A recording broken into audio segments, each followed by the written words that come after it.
How's it going, everybody? As I was scrolling through my phone the last couple days, I came across some very important Packers news. I have a couple topics to cover, but I'm going to start off with this one that you see on the screen now. Packers GM Brian Gutekunst says team is open to trading draft picks for veteran players. This is extremely important as far as the Packers draft strategy as well as free agent strategy. So currently the Packers own the number 25 pick in the first round as well as two second round picks and two third round picks. The Packers obviously have a boatload of picks.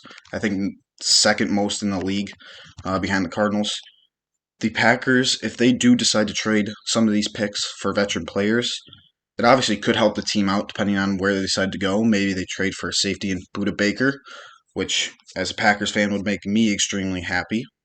But I also like some of these top prospects in the draft. So it could certainly shift the draft board for the Packers and the NFL. Um, but I guess we'll have to wait and see how that happens.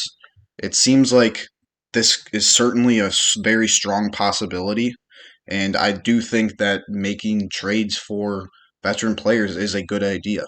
A lot of times, those veteran players are more um, solidified. They have been in the league. They're proven. Whereas these draft prospects, they could be busts. That's always a possibility. So I obviously like some of these top prospects in the draft, but I do think that a trade is a pretty solid idea. I wouldn't bank on it, but it is certainly a possibility. So, moving on to the next topic. We've got the Packers and David Bakhtiari. This is obviously going to be a offseason defining situation. I do believe David Bakhtiari will get cut. There might have to be an injury settlement somewhere in there. He is not expected to be fully ready until training camp, I believe, in the summer. So I was expecting him to be ready a little bit earlier, a couple months earlier, since he did miss the full season. But the Packers aren't going to wait for him to heal.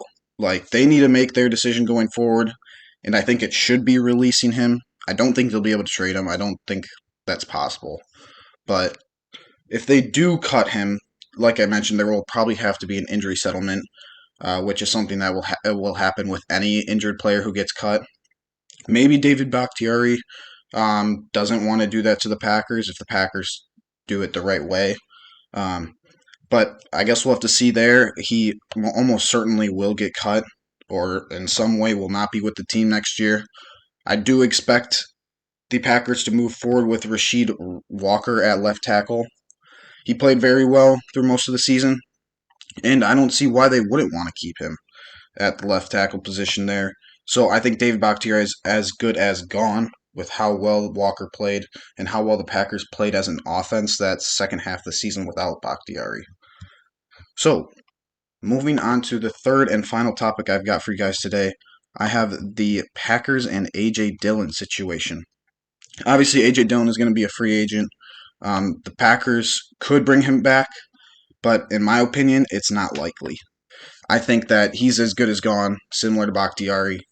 Um, AJ Dillon's agent has had some talks where the Packers might want him back or AJ Dillon might want to go back, but then he also said that nothing's been ruled out, which obviously AJ Dillon had a couple good years in there, but overall, AJ Dillon last season was not good. He was one of the worst running backs in the league, in my opinion. I think, like, here, let's see here. 18 touches inside the 10, and he scored just two touchdowns. His 11.1 touchdown rate was the worst mark for any running back over 15 touches inside the 10-yard line in the last 4 years. He had career lows in yards per carry, success rate, I'm assuming that says first down rate as well. He just was not good, and I do not think he's coming back. I don't think there's any chance he comes back. I think if the Packers wanted a similar build to him, go get Braylon Allen in the draft. That's my opinion.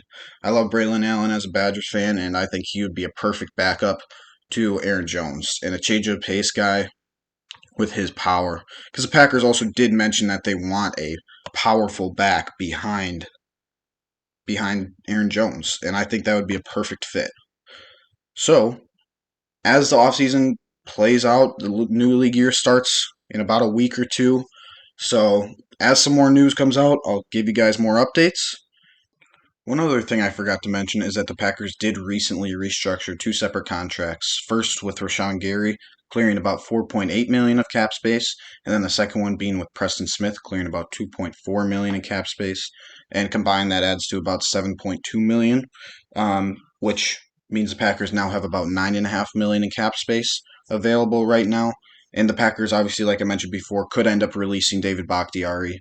Um, that would clear about 20 million, which is a lot. So then the Packers would have about 30 million in cap space. Now, if the Packers did have to give Bakhtiari an injury settlement, I'm not exactly sure how that would affect the cap, but I'm assuming that doesn't affect the cap, which it might. Packers would have about 30 million, and that would be huge. The Packers would be able to go out there and maybe go for some of those top free agents. Maybe not Michael Pittman or Chris Jones, but maybe more like Antoine Winfield or Xavier McKinney or Kevin Byard, as he just got cut while I'm recording. Um, Packers could certainly use some safety help, which I already made a video about top free agents the Packers could go after. So if you'd like to check that out, you can find it on my channel. Um, the Packers obviously need safety help, as I just mentioned, but the draft could maybe be that resort.